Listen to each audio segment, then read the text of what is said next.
Во едно четиво сега зошто успеале болшевиците, стои тоа дека Ленин многу добро ја разбила политиката и затоа уствари нели можел во пракса како се вика да почувствува што е потребно да, мислам не да почувствува преку историска анализа и слично да го даде она што народот го бара. Ако во тој момент тие барале, мислам чувствувале дека се угнетени од руската империја и ако им значело тоа на малцинските нации, затоа тоа им е дадено.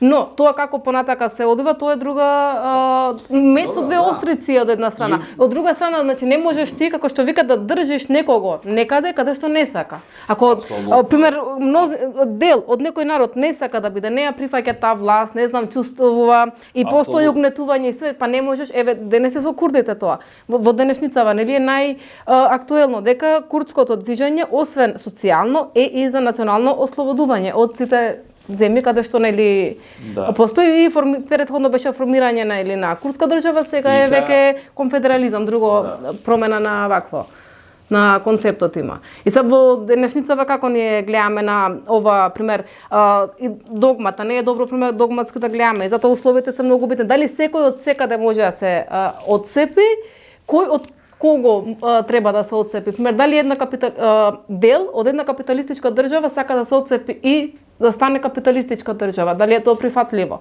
Значи, мора да разгледуваме во конкретни случаи.